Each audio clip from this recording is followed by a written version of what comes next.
Let's move on to a different division right now because we have three more divisions to cover before this is done.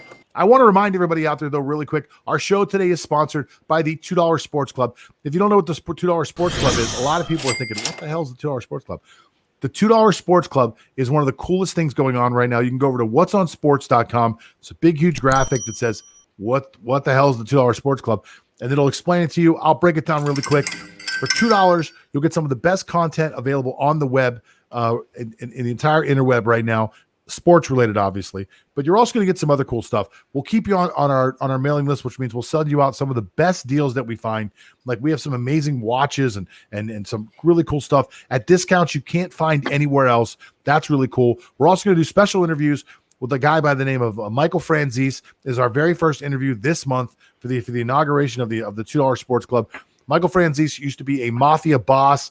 He was involved in sports gambling and actually paying players to shave points. It's going to be a super interesting conversation.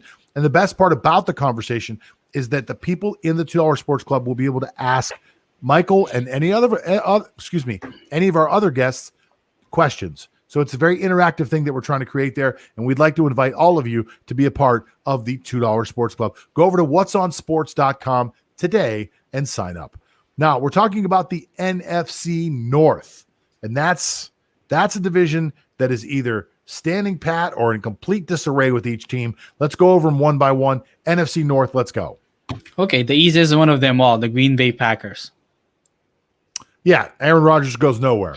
He'll stay there for sure. I think Aaron Rodgers has 2 more years in Green Bay, and I think at that point they'll try to move on to Jordan Love. I think they're going to try to follow the exact same pattern that Aaron Rodgers had, which correct me if I'm wrong, I believe he sat for 3 years and then he came out and played, and he was obviously a really, really good quarterback at that point. So that's the recipe that Green Bay thinks works, and that's the recipe that they're going to use moving forward. Who's next? Yeah, it's funny though that some teams ask for the availability of Rodgers in the offseason, early in the offseason. Well, of course, people are going to ask because they're going to say, well, look, they've got Jordan Love. They really want to play this guy, the new toy. They're going to ask. But if you trade away the MVP of the league, there's something wrong with you. There's something incredibly wrong with you. That offense was unstoppable at some points last year. So I don't think I get rid of Aaron Rodgers ever. I think he's a guy that sticks around for a long time. So Aaron Rodgers stays. Who else is out there? Okay, so let's go to the Minnesota Vikings. Kirk Cousins is on a contract that I don't think is movable. It's completely guaranteed. Again, another one of those really dumb contracts that was put out there. Not because I think Kirk Cousins is a bad player. I think he's a pretty good player, actually. Kirk Cousins is a top 10 quarterback, in my opinion.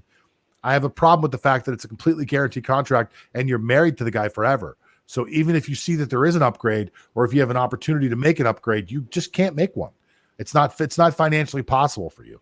And it's even less financially possible that you're going to get somebody in a year like this year where everybody's suffering under the same type of cap restrictions. Everybody's going to suffer through that. No one's going to have the space to actually bring a guy like that in. So he's not going anywhere. Who's next? Yeah. Okay, next team. Okay. Detroit Lions. This is where we can start to have the discussion.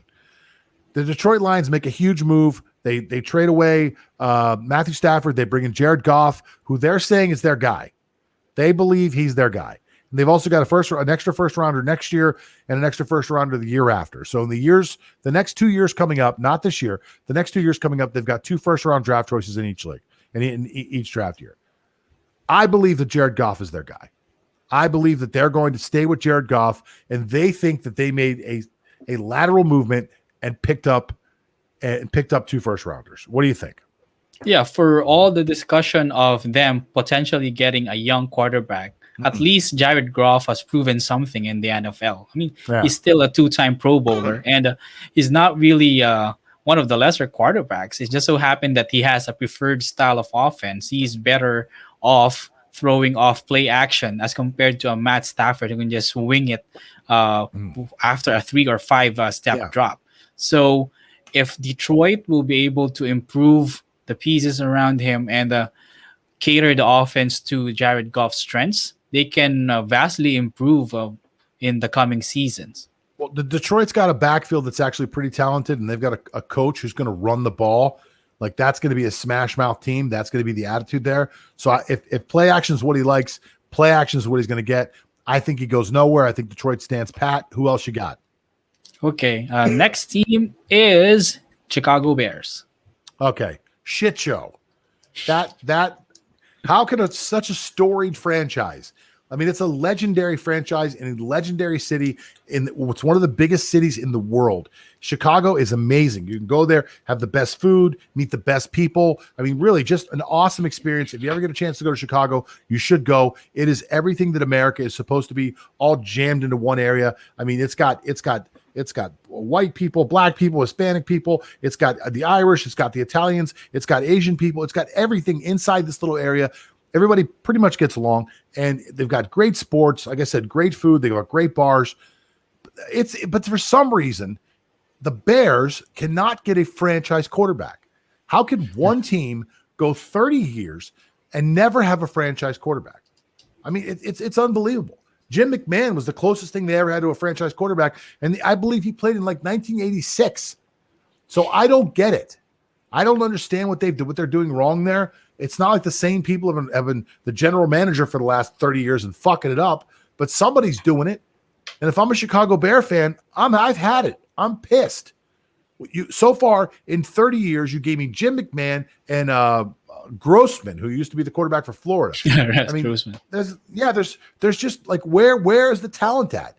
It's not like we haven't drafted in the top 10 every once in a while. It's not like we haven't been a terrible team where we couldn't get a quarterback. It's not like we can't trade. It's not like somebody else doesn't want to come to a huge market, a market that made Michael Jordan what he was because the Chicago fan base is so strong and so fervent. It's not like somebody won't come there and say, hey, that's a place for me. I don't get it. So, yeah, they're going to get a quarterback. I'll leave it up to you. How are they going to get the guy? I guess they can go via trade. I mean, they might be shipping Mitchell Trubisky, but they can play the card wherein he did well towards the tail end of the regular season, and they can play that card up. But I guess for Chicago, with your rant there, could it be that they are a franchise that is stuck in the past because they've always been known as a defensive team, run the ball kind of team, and it seems like they have this fault of keeping that identity when the time has passed by them. That they have to be better at most important position. Well, hang on. So yeah, I get that, but if you watch Chicago last year, it's all spread offense. So it's not like they're not trying to spread people out. You're running 4 wide receivers and you're putting your halfback in the slot. There's no one in the backfield. Like, what are you doing? Like, if you're going to run that kind of offense, you need that kind of quarterback. You need a guy that can move the ball like that. And now I get it. They took a shot at Trubisky. It didn't work out. That happens. First round draft choices don't always make it. Just because these everybody this year is going on and on saying there's going to be 4 or 5 guys in the top 12 doesn't mean that any of them are going to be any good. Maybe it means that one of them is going to be good. Maybe it means that none of the other ones are going to be good, and like only Mac Jones is going to be good, and he'll probably be the last guy in the first round to go. So we don't know the answer. Just like when Chicago traded up to get Trubisky and they passed on a couple guys named Watson and Mahomes, they didn't know. Now, I'm not sure anybody knew. Now, you could say Philadelphia knew because they traded up to get Mahomes, and the Texans obviously knew because they took Watson. But would they have taken Trubisky if he was there? We don't know. Like, we don't know what would have happened. I'm a draftnik. I was shocked they took Trubisky. I was blown away that Chicago took Trubisky. When they took him, I thought, what? You just traded up for Trubisky?